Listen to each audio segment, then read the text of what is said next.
Welcome to the Monsters Flesh podcast, where we explore the representation of women and non-binary people in the horror genre. I'm Clelia, one of your podcast hosts. And I'm Meg, the other host of the podcast. And today we are so excited to be joined by Eli Lewy, co-director of The Final Girls Berlin, a film festival dedicated to showcasing horror cinema that's directed, written, or produced by women and non-binary filmmakers. And I'm paraphrasing from your website here, committed to creating space for female voices and visions, whether monstrous, heroic, or some messy combination of the two, which really talks to this podcast, which we love. Hi, Eli. How are you? Nice to have you on the podcast. Good. Thanks for having me. Yeah, it's great. Great. So would you like to introduce yourself to our listeners? Tell us about the festival, how it started, how it's grown since. Sure. Let's see. So we've been at it since late 2016. We're based in Berlin, so we've kind of moved around different cinemas in Berlin, but we've been at this wonderful cinema in Wedding in Berlin, if people know about it. It's central Berlin. And for some years now. And we basically, as you said, we showcase horror made by women and non-binary filmmakers. Our definition of horror is probably more broad than many kind of typical horror fests, you could say, because we also incorporate things like social horror, the realities of living as a woman or marginalized person. And so things like, I don't know if you know the film, like Pincushion is always a good example for us, a film, like a British film about bullying and just like social isolation and things like that. So those are also films that we believe are great fits to the fest. So we kind of have one major fest, I guess, a year, usually in February or earlier in the year. So the next one is coming up on February 7th. So right now I'm still like very much in organizing stress mode. So I might be a little frazzled today. I'm sorry. And then we have like kind of a June event, which is for horror talks. That's online, which is accessible from all over the world and free. Like we also believe that, horror knowledge should be free and accessible for everyone. Our festival in February has a lot of shorts. We're very shorts heavy, and of course features and premieres and things like that, and talks and workshops and a party, like just a whole experience, a women horror phantasmagoria, whatever. So that's what we're about. And we also tour around the world with our best of films. So we've also shown some things in England as well, like in London and New York, and we're open to many other places too. So that's like where our shorts, like our kind of our curated list of like our best shorts, I guess you could say. Mm-hmm. And we're active on social media, obviously, and it's like it's kind of grown a little bit, in recent years. And, just a little bit. we believe in what we do, and Sarah and I are both friends, and we started this together, and we kind of just saw this kind of gap in the horror world a little bit, like just not seeing a lot of like women and non-binary filmmakers in the scene, and we kind of wanted to make that space. As a horror fan, it's sometimes tricky to watch a lot of films that are quite misogynist or are quite like also the people you're with in these sometimes in these situations, these fests are kind of like not the most maybe progressive or something. So it's nice to kind of we also try to nurture like a very open environment in our fest and for people to feel comfortable and for discussions to happen and yeah. That's amazing. Yeah, that is amazing, and that talks to us quite a lot. I mean, a lot of I've ticked when you first said about the definition of horror, because that's something that Meg and I talk about a lot, and when we do events as well, that's always something that we talk about, right? That is our definition of horror might not be everyone's definition of horror, but we're really keen to to make it as broad and as inclusive as possible to people's experience. I find horror in everything, so yeah. Yeah, exactly. Daily life. Yeah, I think but I mean, also just there's so many parallels I think between what you and Sarah are doing, and as friends as well, and me and Clelia, like what we are trying to build, and obviously not been doing it for as long as you, and what you've done even in such a short space of time really is incredible. Like, it's really inspirational, I think, for like grassroots community groups and people who are starting up on their own. It's really inspiring to see how it can grow. It gives us hope for the podcast. Yeah, because we didn't have. I mean, we're both obviously film fans, film buffs. We both studied film to some degree. And kind of curated here and there, but this is like our main. Like we didn't know how to start a festival. We just kind of went for it. Yeah, and that's kind of what you need to do sometimes if you're passionate about it. Absolutely. As I say, when you see a space that isn't hasn't been explored yet, and clearly you've seen as starting this festival that the audience is there for it and really wants it. So actually, talking of which, the festival, so as you mentioned, is in its 9th edition this year. It boasts a whopping 5 days program from Wednesday the 7th to Sunday the 11th of February. I mean, I had a look at the program. It looks incredible. It makes me so jealous that we can't be in Berlin. I know. It's on our list. It's on the Monstrous Flesh World Definitely. Tour. But yeah, I mean, the program, as well as screenings, you have talks, Q&As, workshops. So I was wondering, can you give us a few highlights, some things that you're particularly excited about programming this year, some things that you've done differently than other years? Let's see. Well, we have our party back. That's not like the main thing, but we kind of stopped doing that for some years because of the pandemic. So that's one little thing. But we're very happy with our program, obviously, with the films we've chosen and the events. What's kind of cool, for example, is that we have a book launch this year, a Queer for Fear.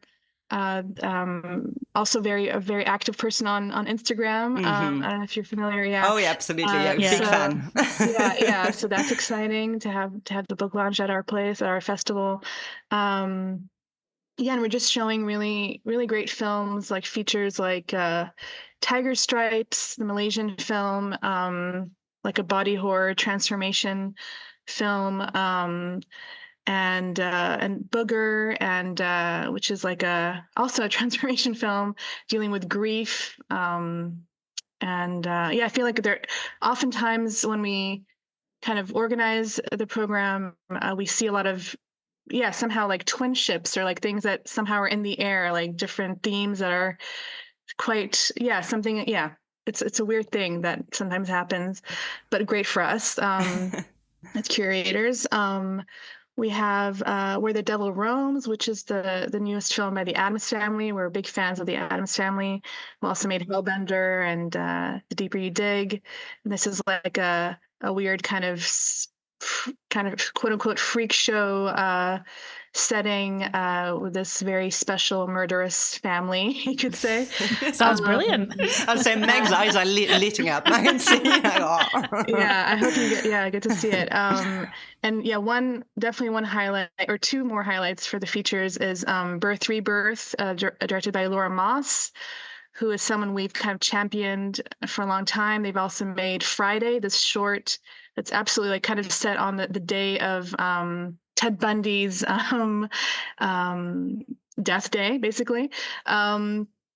And so that's a short, but from then on, we've kind of followed their work, and there's many shorts, and now it's like their time to feature time.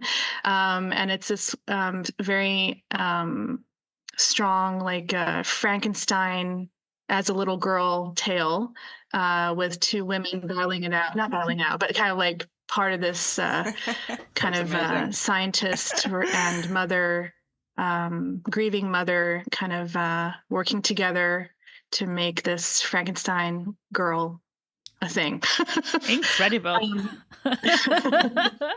Or Frankenstein's monster, I should say, yes. And then Our Father the Devil is this French film about this woman who lives in France, who I believe is from Guinea originally, and is kind of confronted with something very dark from her past, a person, basically, who confronts her with basically something that she can't run away from as much as she wants to. And it's really, really strong. And it came out, I think, in 2021. And I don't think that's the thing. A lot of our films, are so strong and they just don't get the release that they deserve. And I'm sure you're familiar with this phenomenon. Yeah. And that's one of those that we're really, really happy to screen. And as for short blocks, things like, obviously very popular for us is queer horror and things like that. We also have like Close to Home, which is our social horror block, and things like workplace horror, like kind of anti-capitalist kind of, or anti-humdrum job horror. Horror hags, of course, always fun. Yeah, I mean, eco horror. So yeah, we kind of just try to merge, I guess, reality and horror a lot. Cater to. So yeah. I mean, I can go on and on about that. Please don't. But, please do, but also don't, because I am so furious. It's amazing. Exactly. The whole program is a highlight. We do have a Vimeo on demand option. Like we've, during the pandemic, that's what we started, and we're going to continue till we can. So which means that most of our shorts are available for everyone internationally. Excellent. Yeah. And so maybe you can add a link to the, yes. So all the blocks are represented. Not 100% of the films are represented, but pretty much like 90% of the films are available. So, we're really happy about that. That filmmakers are also still keen on being part of that, and also making it accessible to people. Really great to have that reach and make it accessible for people. Like us who sadly can't be there this year. yeah. But I think, as you say, it's what makes your festival so successful, I would think, in part, is that atmosphere, because we've all been to film festivals where you don't feel, I've gone like on my own and gone to full day festivals and just felt really like you're not welcome in that space, and then that's represented in films that have been chosen, and they're quite often, I'll not get too far on my soapbox about this, but there's still a big misogyny problem in horror, and we only have to look at some recent releases, which I won't name and shame, Winnie the Pooh, but you still see a lot of that, and it can be alienating to audiences. So I think the way that you're bringing this inclusivity and this community is what is so inviting, as well as having fantastic films and really interesting shorts and features. Just actually having a space that people can go to and feel comfortable, and to have like the party and get to meet people, because it is a small community, horror, even globally. It's still there's potential for real really positive relationships to form, and a festival like yours encourages that. So yeah, it sounds absolutely fantastic. Yeah. Oh, that's very nice to hear. Yeah. I mean, I think it's a strange thing also, like, because we have like one bigger horror festival, I guess, in Berlin that's been around for eons, and I've been going there for a long time too, but there's something very kind of impersonal about it in a way. And it's funny because it's not like we welcome everyone, but it feels like a lot of people there wouldn't actually feel like they want. It's like, what, a feminist horror fest? Not for us. And we don't need these kind of people, to be fair, but it's just like there's a weird kind of block, or like it's not like two different camps or something, and it shouldn't really be like that. But yeah, some things, I mean, as much as online it's kind of easy to sometimes think that the horror community is all very sweet and open and you know, encouraging and everything.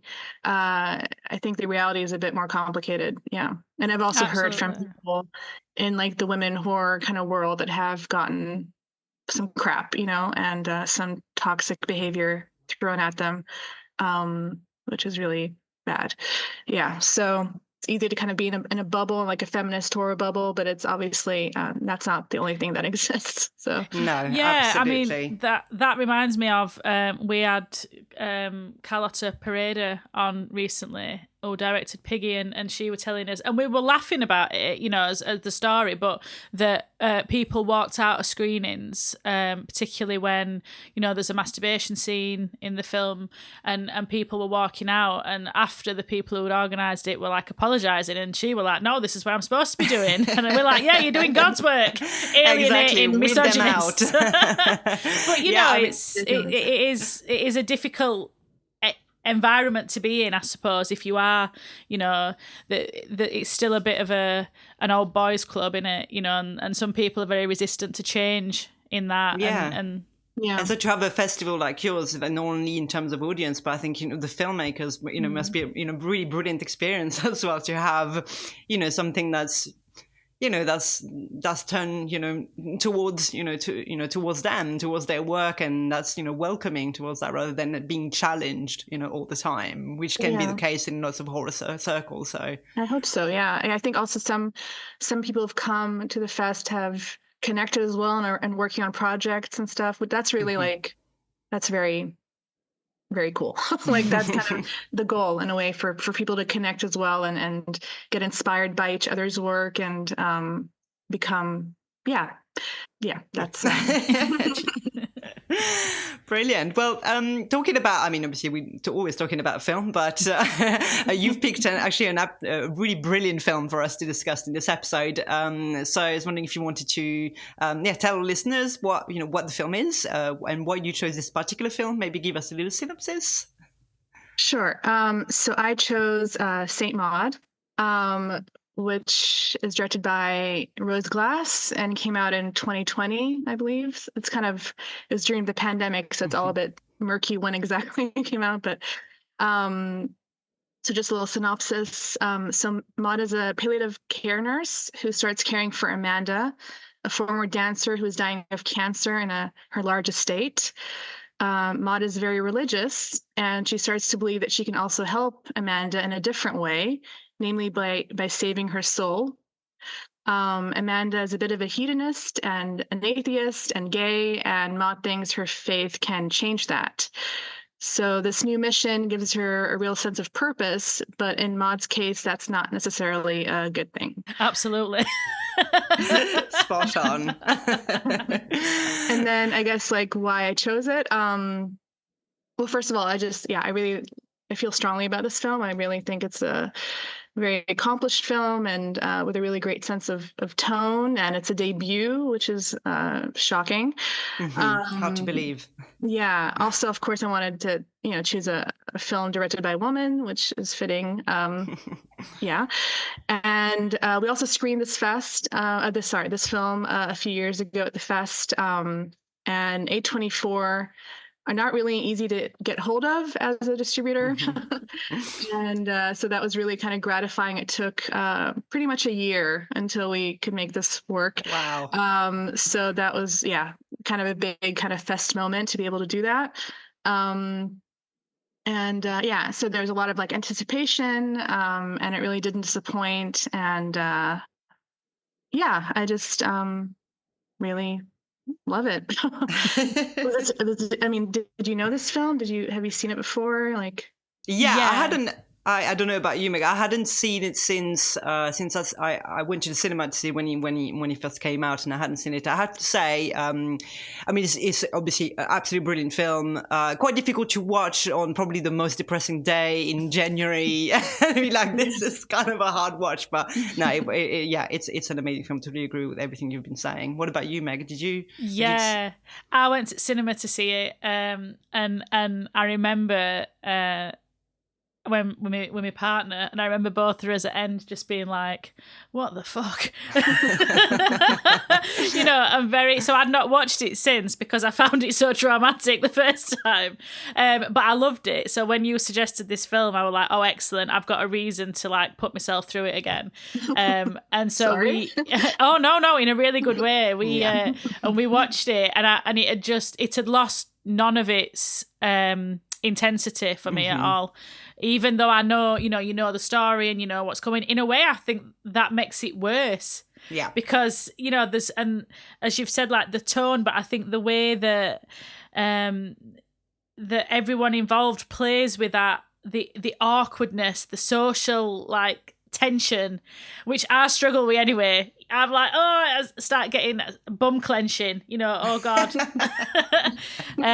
But I think it plays up to that as well as all the other sort of horror elements. And it's just on so many levels, it's an experience. It's like a sensory experience, I think, as a film. Yeah, and it's such it's such a an interesting film to, and as you mentioned, it's her first Rose Glass's first feature, which is sort of unbelievable. It is so accomplished, incredible, and kind of a great film to choose as well, because obviously her second feature is coming out really soon, right? Can't wait. Love Lies Bleeding, which the trailer looks. I can't wait. I'm just glued to the screen, like, oh my God, it looks so different from Saint Maud, and at the same time, I mean, I'm really excited to see what this filmmaker is going to do next. So I find it impressive that it's her debut, and apparently she worked on it since graduating from university, so like maybe it was like 5 years or something, but she still managed to, unlike many other films, to make it so like tight, and every cut, like nothing is excessive basically. Like it's all like very purposeful, and so I'm sure she like had to kill a lot of her darlings in the editing room, and I really can also respect that part of it. The excess fluff. Absolutely. There's nothing in it that's not, it just sort of grabs you from the start, and then it doesn't let you go until you left exhausted at the end. I messaged Clelia after, like, I am wrung out after watching this film, in a really good way. I mean, I watch films because I want to feel something, and this is one that really, really does that. And it really, I think anyone watching it at some point would feel something. What were interesting to me watching it again is how much Maud is. I just kept thinking, like, and when I look back over my notes, so many of my notes were like, she's so lonely, but she's also so obnoxious, and she's so like just arrogant. She thinks she's better than everybody, and you think, well, that's why you've got no friends, because nobody wants to be friends with someone who thinks that they're better than everybody. It's and I think, as you said in your synopsis about, Amanda's this hedonist, and she's very sort of arty, and Maud says something when she meets her about, these creative types, they're all so self-absorbed, and I was like, says you. She is self-absorbed. She's such an unreliable narrator. There's she don't see herself at all in any sort of true light, and I think it's really interesting how religion is used as it's a buffer for insecurity in it, and you see that as you find out more about what her life was like before, and now she's sort of hiding behind religion as a way to feel that she's better than everybody else. That's an interesting interpretation. Okay. No, thank you. I agree with a lot of what you're saying. I think it's also interesting that we're meeting both of these women, Maud and Amanda, at a very particular point in their lives. Like, this is kind of them, changing or already having changed quite dramatically. Maud formerly Katie, I guess, had this traumatic incident at work at the hospital where she used to work at. We don't exactly know what happened, but we can kind of imagine, especially as I don't know how much we want to spoil as well. Oh no, spoilers, everyone, as always, the spoilers. Yeah, I mean, I guess she was at least had a big hand in killing someone, a patient. And then she, I guess, had this sort of change and shift and like became Maud, and has also just recently become religious. So I guess just her grappling with who she is now, or not grappling very well. And then Amanda is someone who is so full of life and so physical and I'm sure, just like a hedonist and all that, and is now seeing death, facing death. So they're both in a very kind of vulnerable place and not really sure of what's next, I guess, or of who they are now, basically, because they've changed so much.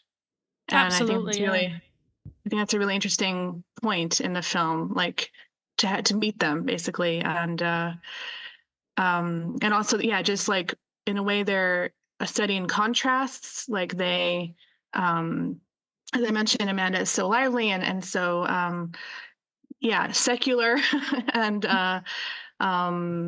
ballsy and all that, and with Maud, it seems like she kind of wants to disappear and kind of really live a very austere life and is not deserving of much. So it's interesting that you said that she's kind of arrogant. I mean, she is arrogant in her faith, I guess, and her idea that this is what's right for everyone.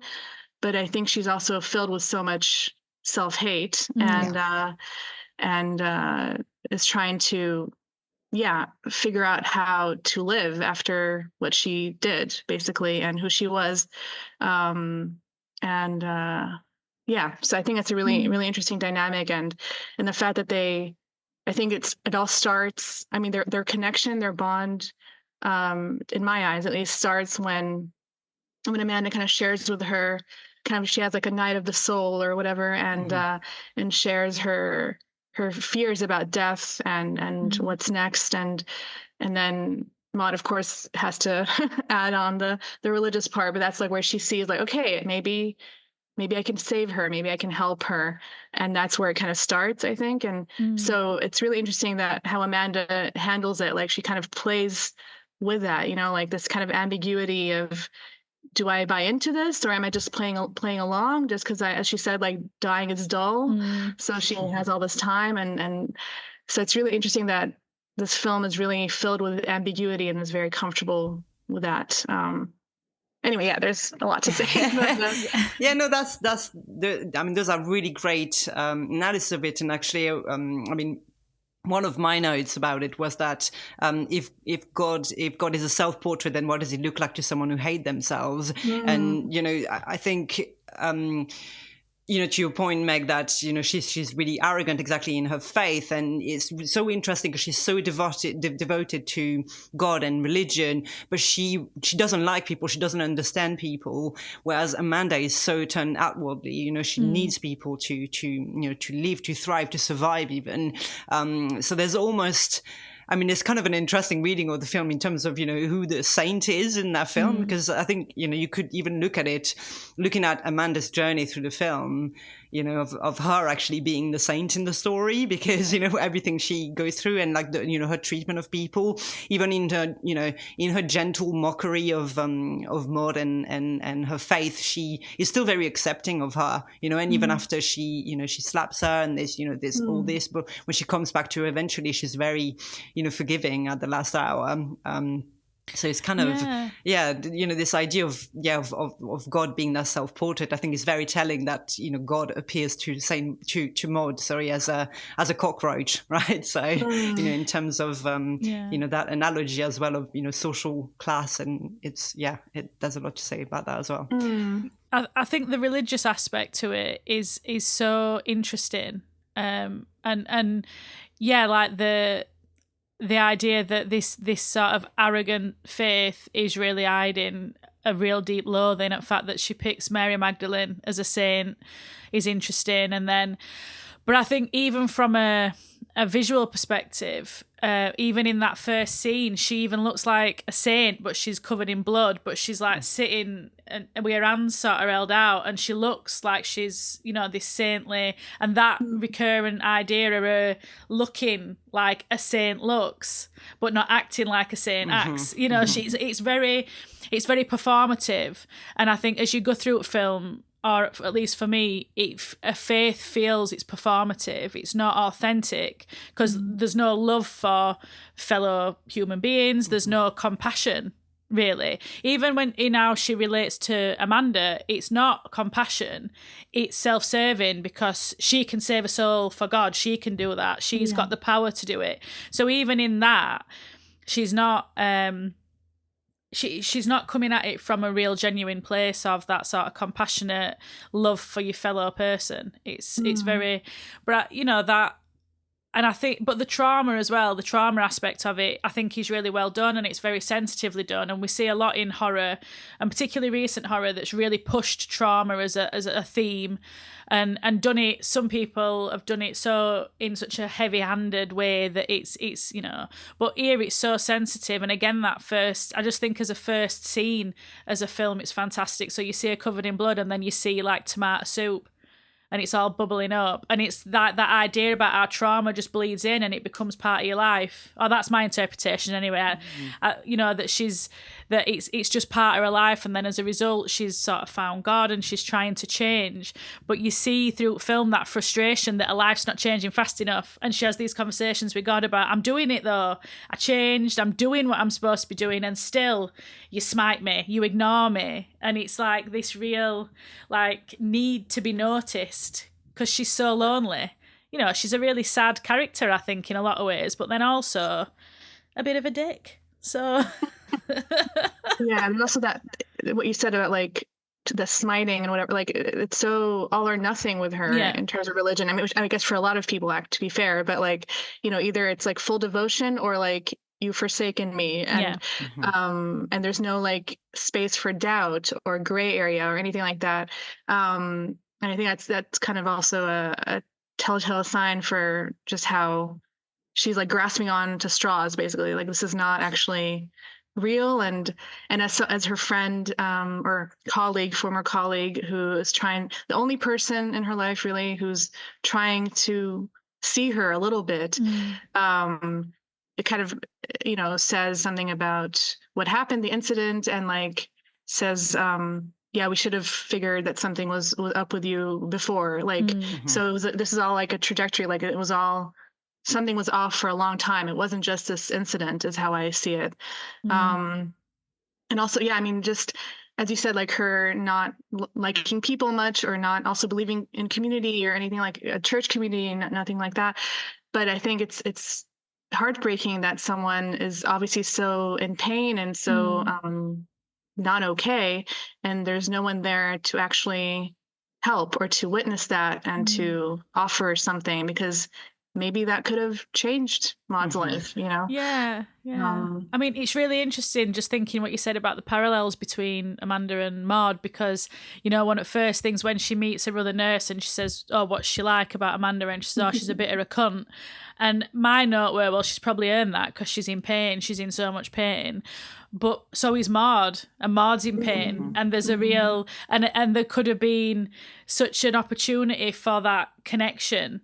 But because Maud can only see through this, because she's reduced herself down and down to this very pious sort of religious person, she can't let any other sort of anything else in.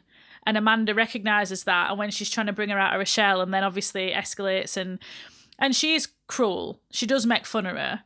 You know, she is, but I think when, you know, she's just genuinely trying to open her up to life.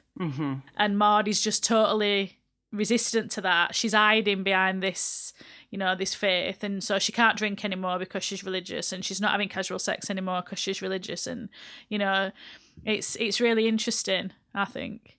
And then obviously the cycle, because that's not really who she fully is. So she does backtrack, so to speak, or does, try to connect to that part of her, but not really. It's all. I mean, that bar scene is just so hard to watch. Like just everything about it. So awful. So awful. Yeah, I mean, I guess you kind of get glimpses of who Katie was, I guess. Yeah. And it's not a pleasant sight. No, and again, as you say, you can in that scene you can definitely see that before the accident, then there was definitely she was, as you say, on a trajectory to her mental illness, her mental health. So it wasn't, where it was supposed to be, and she should have been cared for, before it went too far, really. And that's quite sad. I mean, I was thinking in terms of the, even the architecture of, the landscape in the film, the fact that she chooses Amanda as the soul that she is going to save.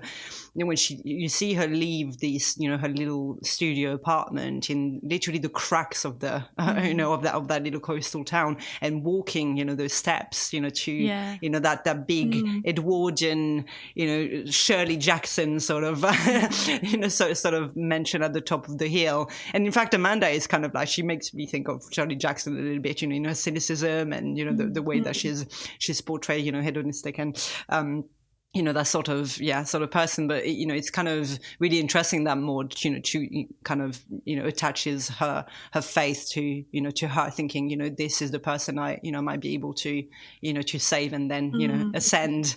She's that little bit closer to to God.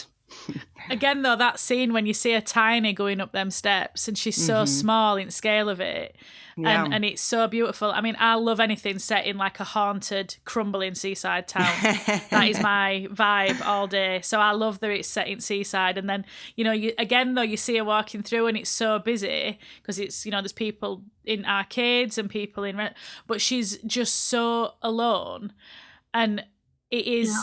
It is really sad. You really do feel for her all the way through, that she's, because or the way that I would interpret it is that she's become this bitter sort of, I'm better than everyone and I don't understand people, because she's been so rejected, and that's a natural thing to do in face of rejection, is to try and rationalise it however you can. And, to set her as someone who were working in UK healthcare, in NHS, and I think that were a really relevant and biting commentary on state of how people are forced to work, that she'd obviously got burnt out and she were obviously struggling, and nobody cared because they just, and then something catastrophic happened, and then it's Maud's fault that this happened, and she's punished for that, but actually there were all these opportunities, and people have really sort of let her down. It's really a complex thing, I think. Yeah, which is why I think the religious element that in the film, if you think of it that way, is kind of, it's used really intelligently, right? Because it's not, yes, it's about her faith, but it's not really about, it's saying a lot more than religious fanaticism. It's really about how our society fails people as well, on so many levels, so.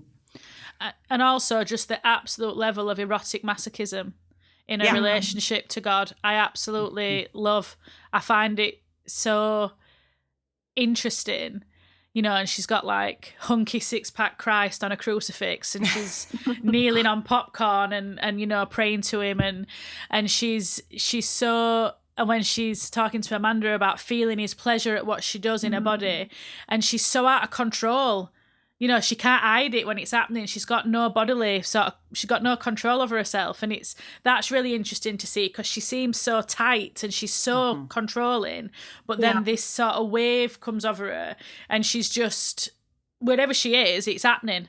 It's just happening, and she's just rolling around on carpet and absolutely beside herself, and I think even the scene when she feels it. There's a really interesting we know she's got obviously a very complex sexual past. She's obviously got some thoughts about Amanda's sexuality that is never really clear whether she's homophobic or whether, you know, she's just repressed. She's repressed, and she's obviously very attracted to Amanda but repulsed by her at the same time. And when, you know, she's telling Amanda about this is how I feel God, and then she feels it, and then Amanda pretends that she feels it, and it's like a shared orgasm in a way. It's like they're masturbating together. Yeah. And it's this real sort of, you know, Minotaur feeling God's sticky fingers, which might have been a bit inappropriate, but that is what I think it's like. It's like you know, this like these two people mutually orgasming of a God's touch. It's really erotic and strange and something that's difficult to play with in such a way, I think, that makes it so interesting. It's the only time that Maud really experiences pleasure or lets herself go. It's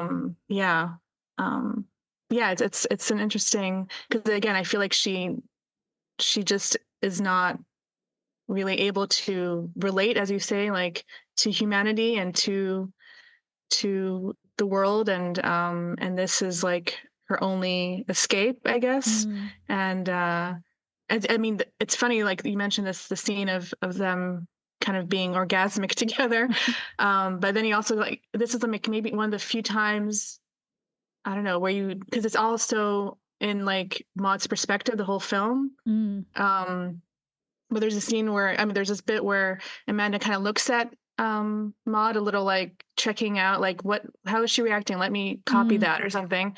And that's like one of the few things where we're kind of outside of her, I feel like, outside of Maud, to kind of see, I guess not what Maud wants to believe Amanda is doing, but actually what Amanda is doing, which is maybe being a bit more just playful, or maybe a little flirty as well on her side. Who knows? And it's also like, just in terms of the aesthetics, like of course there's some really nicely done like body horror parts in the film, and but I think the visual that sticks out the most to me is, maybe it's even just like what I imagined to see. I don't even know if it actually happened, but when she's kind of on the floor and writhing and all that, it seems like her mouth is just like so huge, like just like gaping. And that really is such a sight. Like that is, I don't know, like something is either coming into her or expelled out of her, and it's, I mean, invisible. But that is quite the image. Yeah, it is, and I noticed that much more on second watch, and it's so subtly done. But you do see that her mouth, when she has these sort of, I'm just imagining it. Yeah, no, I did notice it, and when she's having one of a sort of godly fits, I suppose. Like, but her mouth is like supernaturally big, but it's very subtle. It's not like a big yawning, like the Beetlejuice head. But it's subtle. But that's what's so well done about it, I think, is it's subtle enough that you notice. It's that uncanny valley. Like, you notice it, you go, that's weird. But it's not so extreme that you're certain you've seen it. And that just fits so well with just the tone of the film, which is always like, you know, what is, it's just a little bit off, you know, she's just a little bit skewed all the time. She's just a little bit out of kilter with everything going on around her. And it as you watch it, it becomes so deliciously uncomfortable. You're just watching it like, oh God. It's drip fed through the film, right? I mean, I think those I agree. I think those you know, those little effects, they are, you know, in there throughout the film, so that, you know, at the end, when it's so exaggerated that you can't, you know, look away, it's you know, I think, you know, because it's built that sense of, you know, as you said, Meg, it's, you know, you feel uncomfortable throughout the whole film. It's almost like, you know, it's going to have a catalyst at some point, but, you know, when it happens, it's like, God. And I think it fits as well with that idea of very ordinary horror, which a lot of it is. You know, we've talked a bit about like the pub scene, which is so uncomfortable, and when she's like trying to join that group of people and just laughing and she doesn't know what they're saying, and it's so uncomfortable. But then, you know, I was like thinking, oh no, I don't want to watch this next part, because I remember when I saw it in cinema that you know, the scene where she goes home with this man, and she's very obviously not into it, but like forcing herself, and then she's really not into it and he forces her into it. And when I saw it in cinema, I think I cried a bit, actually.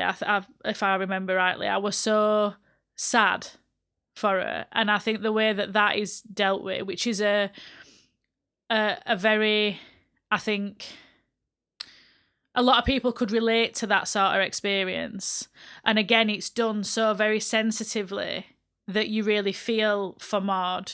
And it's a very impactful scene without being really gratuitous and prolonged, and but it's so sad, and she's just, yes, sorry, I don't know what else to say about it other than it's just such a sad scene, and just encapsulates the way that she's sort of just not. I don't know what else I'm trying to say now. I've lost my thread. I remembered it and I got sad again. That's what happened. Yeah, I think it's also like, as much as, this is her bar scene is her one attempt in a way to try to connect with people, and it all fails in different heartbreaking ways. Like it's just, and this is the worst of them, of course, that scene after the bar.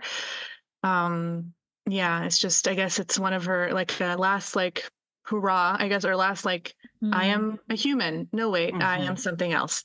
Yeah. That's how it felt to me. And I think I'm not totally remembering the timeline here, but it's kind of towards the end, right? And then like yeah. So it's after she's slapped Amanda and she's being sacked and she's like just lost. Yeah. It's after that. It's just after that she has her, revelation, like that God, tells her what his plan for her is, basically. Yeah.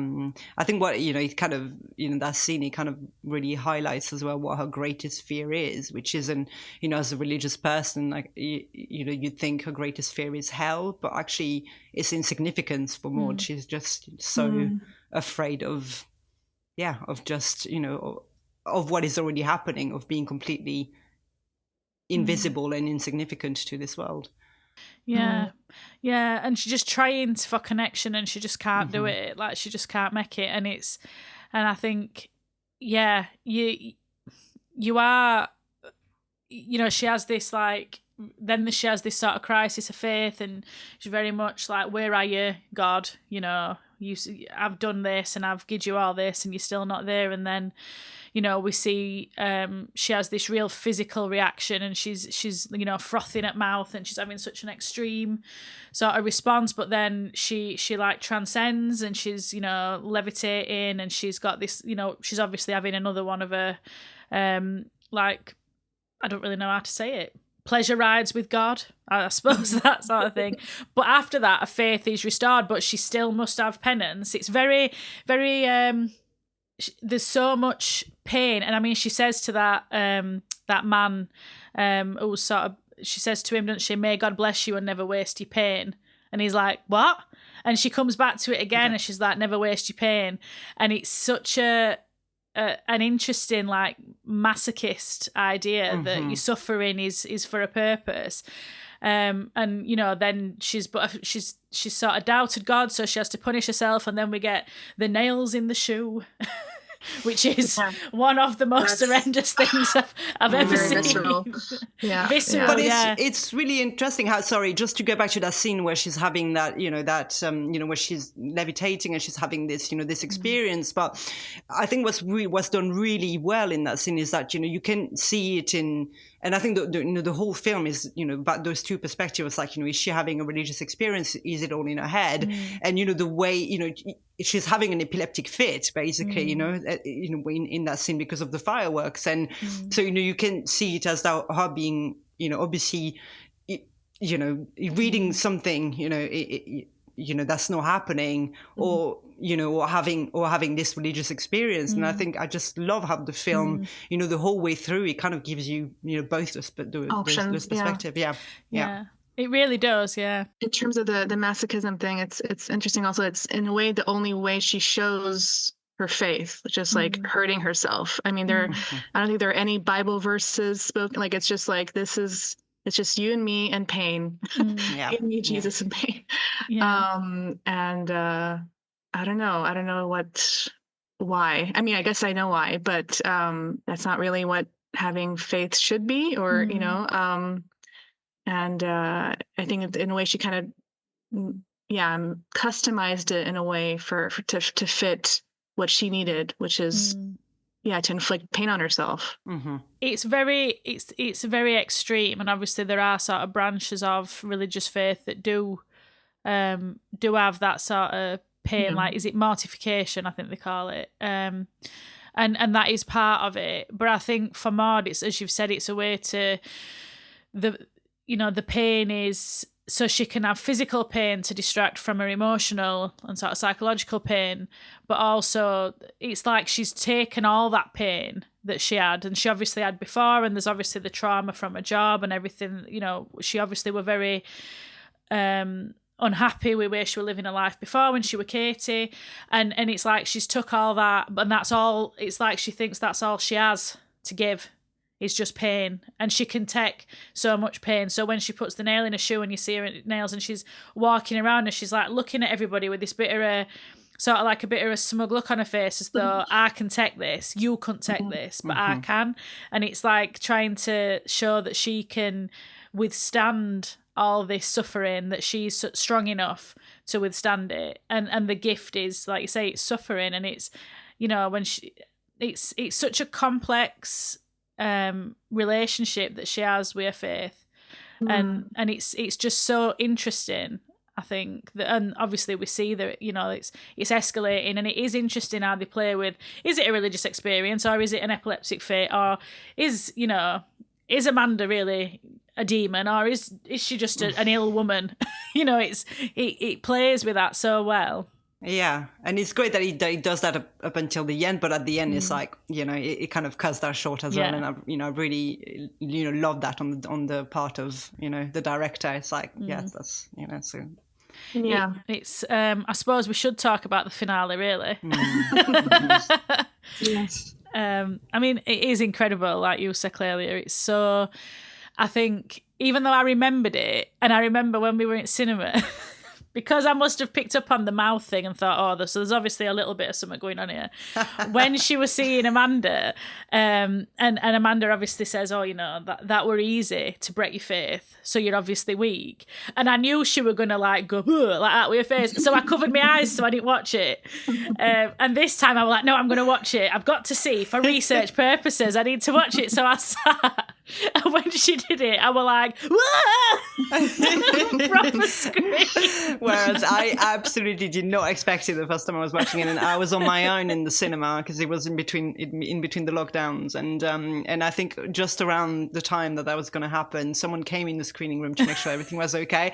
I jumped out of my seat, like literally. I was like, "You can't do this!" Like, so yeah, very effective. And like you say, it is a very like unreliable narrator. Did that happen? Did she say that to you, or have you just totally gone into your own reality that you're constructing? And it's easy to see how this could be like psychosis as well, that she could be experiencing some mental health problems, but yeah, and then that is so violent, the way that she goes after Amanda with a pair of scissors is incredibly violent and brutal, but again, so well paced throughout the film. It's the way that Rose Glass sort of manages the pace and manages the tone of it, and then you get to that and you're like, oh, but by that point you're so exhausted from everything else that you're just like, oh my god, what is going to happen next? It's and I think to take that to its conclusion, of what I thought were really interesting about it is that obviously she kills Amanda, and then she goes to the beach, and then she's covered herself in acetone, and you hear all people like, what's she doing? Someone stop her. But then she sparks and she's on fire, and she sees herself as this angel, and it's with the beautiful wings. With the wings, and everyone's on the knees, and then it just cuts and she's screaming. And then it cuts. Yeah. And second. Yeah, exactly. Half a second is and it's done. So effective. Again, there's such, and I know you were talking a little bit about this, Elliot, at the start, there's such restraint. It'd have been easy to leave that going for a few, so you really could see how awful this thing is, but you don't need it, and I won't want to see any more of it, to be honest. But that cut, and then it finishes, and it's so well done. But it's just, again, that idea that she's trying to martyr herself, and obviously you can't make yourself a martyr. That's not how martyrdom works. But she thinks she's a martyr. Like, she's still got this idea that she is special, that she is, you know, doing this God's plan. It's yeah. I mean, in a way, she has found maybe potentially, I mean, it's a terrible way to go, obviously, Yeah. but some kind of peace, I guess. Yeah. Like, it's not maybe that. I mean, as harsh as it is to say, it's like, I mean, it was a little. I mean, I don't know how. Yeah, that's a question, I guess, for both of you. Like, did you, playing with both options? I guess, like, is it psychosis? Is it a real connection to God? Like, did you feel one way or the other while watching it for the first time, if you remember? Like, yeah, definitely. I mean, that last shot for me was like, it's definitive that it's that, it right. is I'm saying, psychosis. like, leading up to that, was there like some? Yeah. There definitely was some. I don't know. I guess the experience of her having the epileptic fit, I think, was, I don't know. There was something off the whole way through. It was kind of like that, But I guess the question, I think, the first time I watched it was like, oh, is it God working through her, or is it something malevolent? But as the film progresses, you're like, oh, it's. It's more that it's a reflection of, of who she is. I think that probably picked up that more on the second time watching it, rather than, the first time watching it, you kind of a bit more, because you're used to, I guess, or because I'm used to more, I was more used to conventional horror, I guess, you kind of like your brain instantly goes to an outside, outside force rather than, thinking it's a reflection of herself. That's interesting. Yeah. I mean, I think I had sort of gone a little bit back and forth on it, but I think I was overwhelmingly thinking that, this were a delusion. And I think that, makes it even sadder because, it's a waste. I think that's the thing as you're going through the film for me, and I think Amanda even says it at one point, like, what a waste, to be like living how you are when you could be having fun, you could be living your life, and it just feels like it is like a waste of a life, really, and for such a sad ending. And I think, probably it is, she's standing there in this sort of light of God's love with these angel wings, and you think it's how she wants to see herself, and it's the way that, for me, I think watching it all the way through, we're just thinking like, this is what loneliness does. This is the end result of such extreme like isolation, is that you start to tell yourself these stories and these fantasies that to fill that gap, And also kind of this desperate reach for a reason, like this has to be explained, or this has to be worth it, like all this suffering and like psychological and, as she like, self-inflicted physical, I guess, but mostly psychological and emotional pain. Do you not think that there's a bit of I think when Amanda is like, what a waste, and the life and stuff, but that, it comes from her point of view of being a very very privileged person as well, and you see the life that Maud has, and is able to afford. I feel like it's also saying something about obviously I'm not saying, Maud could have had a much, much happier life. She have, had the care that she was, that she was able to, she should have been able to get, but, wasn't able to, also because of, her social status. And I think that's, it comes from two different perspectives as well. So I like the fact that, the film kind of addresses this a little bit as well. It's not shying away from the fact that, Amanda is coming from a very privileged position. And even, in terms of, again, the landscape, she comes from that, position of above, looking down on her.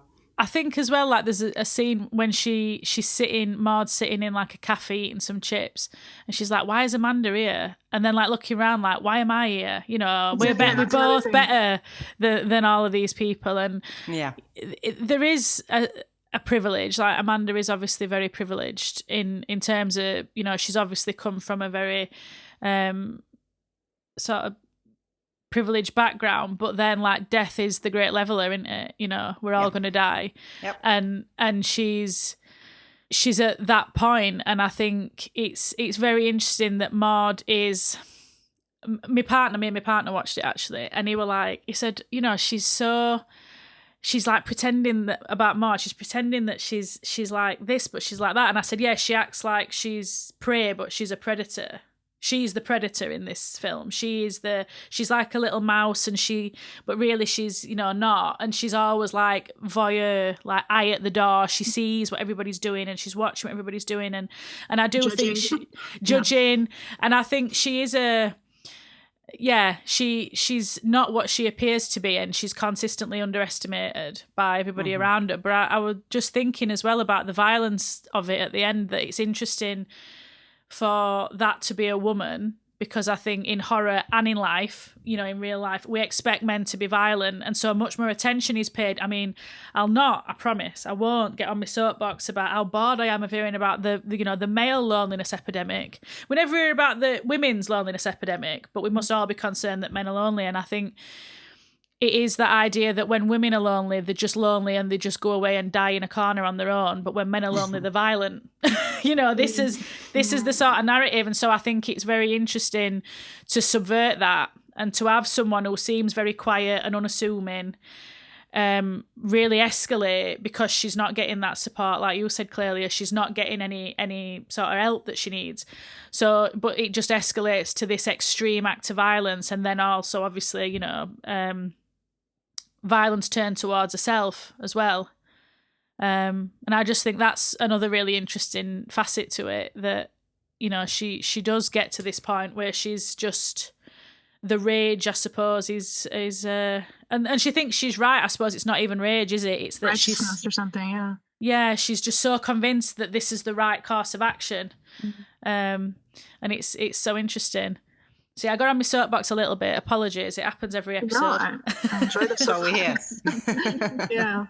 No, it's, I mean, but funny that you mentioned, I mean, I also wanted to bring that up. Like, why are they there? Like in this, like, kind of very dreary seaside town, like, one of Amanda's friends is literally asked that, like, why are you still here? Like, what, or what? Yeah. And then also, I mean, Maud, I guess, is Welsh, right? If I'm not mistaken. So she's not from there either. And like, she's apparently, I mean, it seems like she's not coming from a very privileged background. So like, I guess there's a reason. I mean, I guess for work, who knows? But it seems weird that they're both in this weird place with not a lot of options, and and just kind of making do, I guess, but and not thinking of anything outside of that, because I guess they are so, especially Maude is so just resolute and just living a life of loneliness and scarcity. And I mean, I have a great love of like UK seaside towns, and always have, particularly in the off season, which is when they're at the most depressing.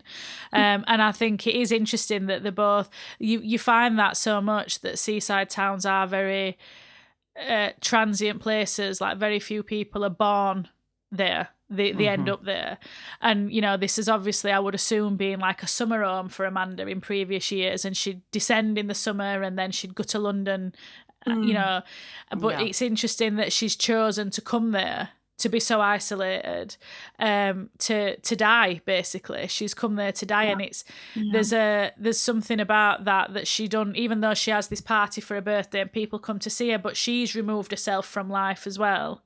And so that's another a similarity between her and Maud, that they're both like hiding from life, really, from reality. In a sense, I feel like Amanda's maybe reaching out more, but is being left behind. Like, I think it's a different kind of loneliness, maybe, but I definitely absolutely lonely. Yeah, it's the loneliness of, you know, this is who you've been and this is who you are now, and sort of who's left when you are in pain and you're ill. And you don't, you know, you're going through these treatments. I mean, the way that they show Amanda, the way that Amanda, you know, it is so vulnerable, and you know, Maud bathes her, and you see her scars. She's got from these operations, and she's lost her hair, but she lets Maud see her like that. Whereas when people come, she wears a wig, or she's presenting herself in a different way, and there is that intimacy between them both. Sure. That is really touching, until Maud just can't help but, you know, ram Jesus into it. if they could have had such a Where would lovely, they you be? know, such Yeah. a lovely relationship if not for Jesus. Yeah. Oh. But yeah, is there anything else you would like to add, Ellie, about Saint Maud? Now we've depressed ourselves so thoroughly. No, I mean, I guess there's many things to kind of say. I mean, as much as this is a lean film, like there's so much there as we've just talked about. But no, yeah, I think pretty much. I mean, I guess the one thing, like basically working on a documentary for a long time now on mental health. Like it's like a portrait of one of my best friends who's a musician and has schizophrenia. So I always kind of look at, like, how are films portraying mental health, and I feel like, yes, I'm often very critical because it's most films do a bad job. Horror, not horror, it doesn't matter. But especially horror, I guess, has a penchant for, stigmatizing and,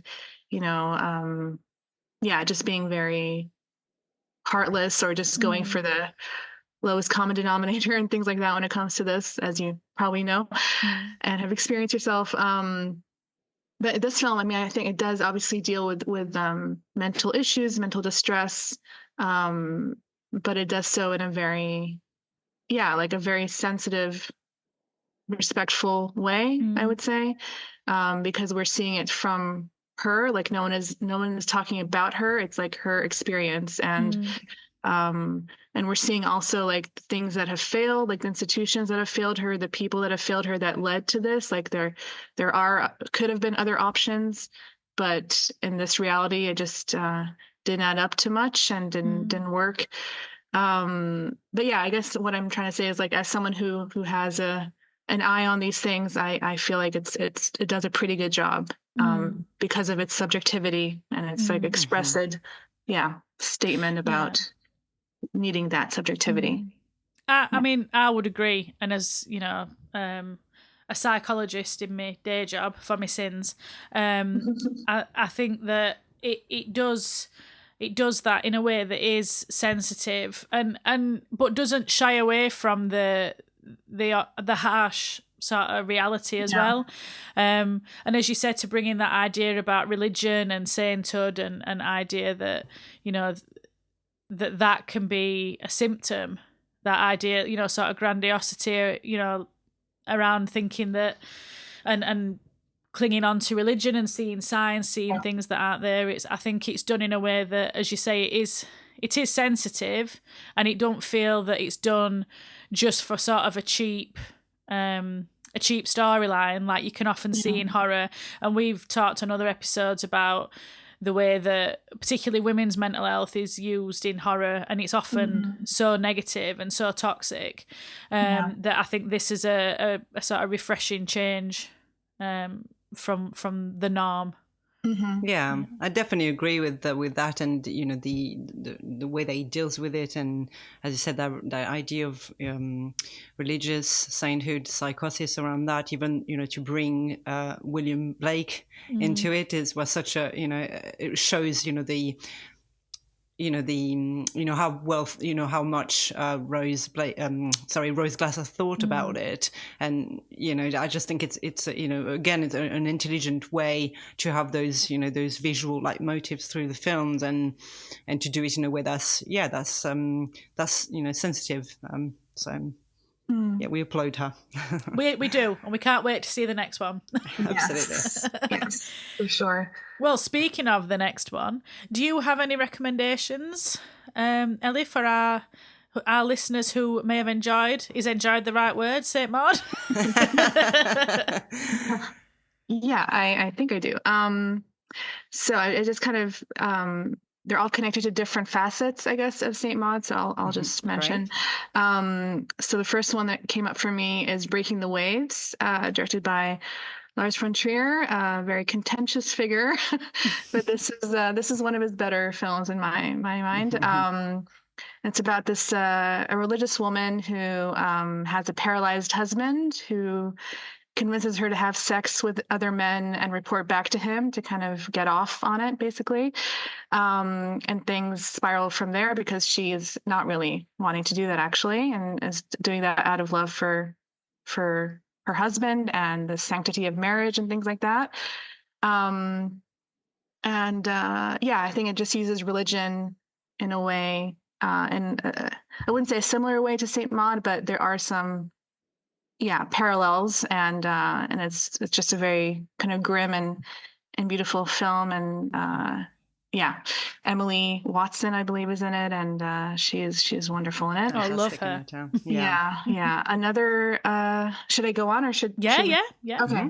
Please. Another one is a German film actually called Nothing Bad Can Happen, directed by Katrin Gebe. And it's about this young boy, or whatever, young adult who's kind of also has a lot of faith, and misguided faith, you could say, and goes through really like torturous experiences in the name of his faith. It's not quite a horror film, and Breaking the Waves is also not quite a horror film, but definitely plays with very real social trauma and horrible things happening. I have two more. Yeah. Okay.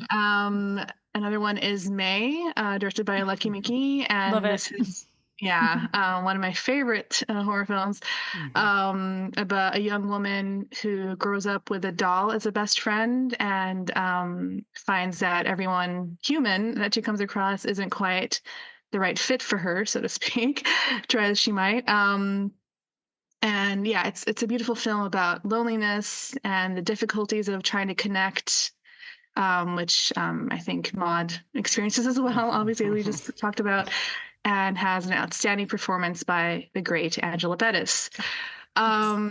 And then the last one is In My Skin, Dans ma peau, directed by Maria Devon. And this is more into the, I guess, body horror side of Saint Maud. And it's about a successful woman who seemingly has it all, and has an accident and cuts her leg up pretty bad. And that cut becomes kind of an obsession of hers. And she goes further and further into like a deep exploration of her body. Yeah. A firm favourite on this podcast. Absolutely. Yes. A lot of them are, actually. I was like, yes. And I had that's an excellent list. And what about you, Clelia? So I had to scrap a few of my list because you mentioned them here. No, which is great. It's brilliant. I guess one that came to mind as well is Censor by Prano Bailey Bond from 2021. I guess in that idea of the unreliable narrator as well, and isolation, and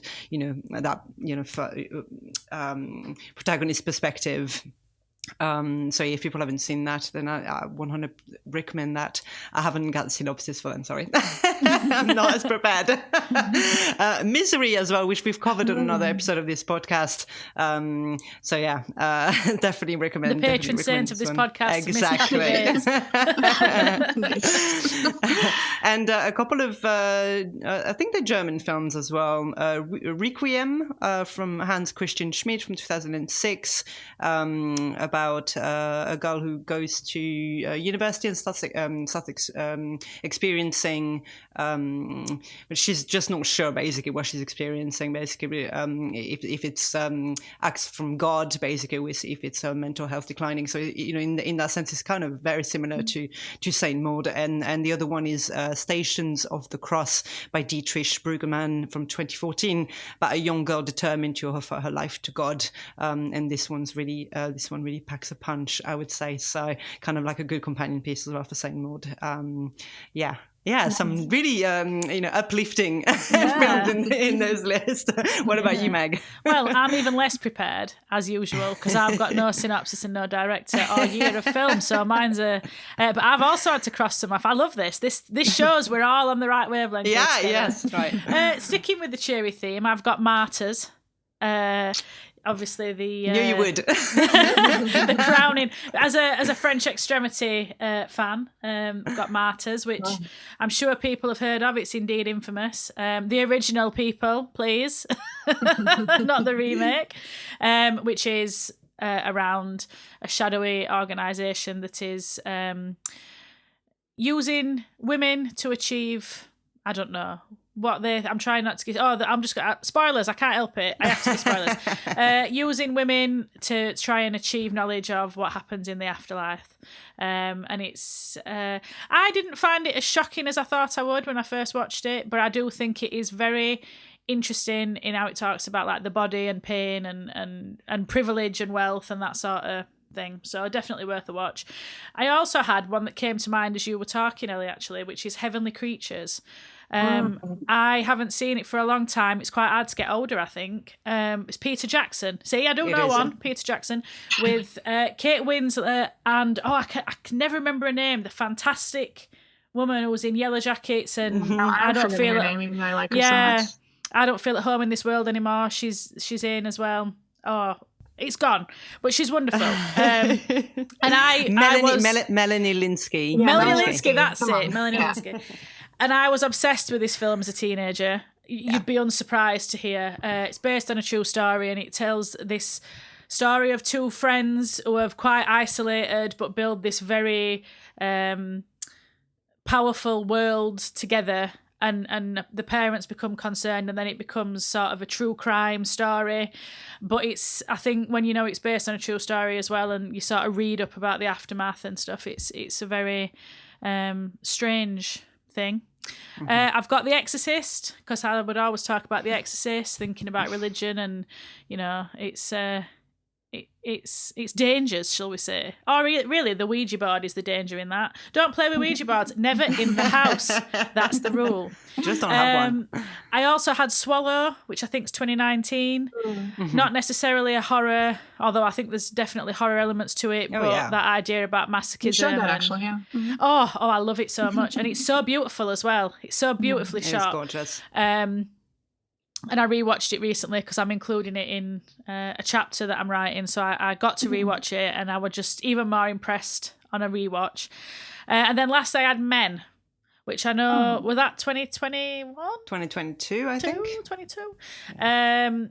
Which I know was divisive. Some people loved it, some people hated it. But I think that sort of weird, sort of, you're not quite clear what's real and what's not. That sort of playing with narrative and playing with perspective is done quite well in Men. So they're my recommendations. Right, an amazing list there. Yeah, this is a really good to watch this, people. If you like St. Maud, I hope you were making notes. We'll have to post that one for sure. Yeah. Great. Well, thank you so much. That's been amazing. I don't know if there's anything you want to promote about the festival that you want to tell our listeners about. Obviously, the festival is starting really soon. So, yeah, any last shout outs? Yeah. Well, it's not too soon to book your tickets and your flight tickets to, I don't know when this is recording, or when this is going live, but not too late. It's happening, February 7th to 11th in Berlin. We're going to tour with it as well all around. So if anyone is, wanting to hire us as a, or like a cinema or whatever, a spot, and it's all very easy to do. Yeah. And again, Vimeo on demand. So all the shorts, most of the shorts are available to all of you during the week of the festival. And another project of mine, I guess I can promote, is my newish film podcast as well, called Somebody's Watching. So that's on Instagram at Somebody's Watching Pod. Yeah, I kind of discuss a variety of things that interest me. Not just horror, but yeah. Brilliant, great. You'll have to send us the link for that. We'll post it on in the show notes. And that's amazing. But thank you. It's been absolutely amazing talking to you. Yes, really great to really great to revisit Saint Maud all together. And really looking forward to the to what we can catch of the festival this year. And hopefully next year we'll be there in person. Yeah, we'll be there in the flesh, in the monstrous flesh. In the monstrous flesh, exactly. Thanks for listening to Monstrous Flesh. Please join us next time for more discussion about women in horror. You can find out more about us via our website, monstrousflesh.co.uk, where you can access our research for each episode, buy our wonderful merch, and see our upcoming events. We'd love to hear from you, either via our own email or social media channels, and also please rate and review wherever you listen to podcasts and help us spread our spooky word by telling your friends about Monstrous Flesh. And until next time, creep it weird, everyone.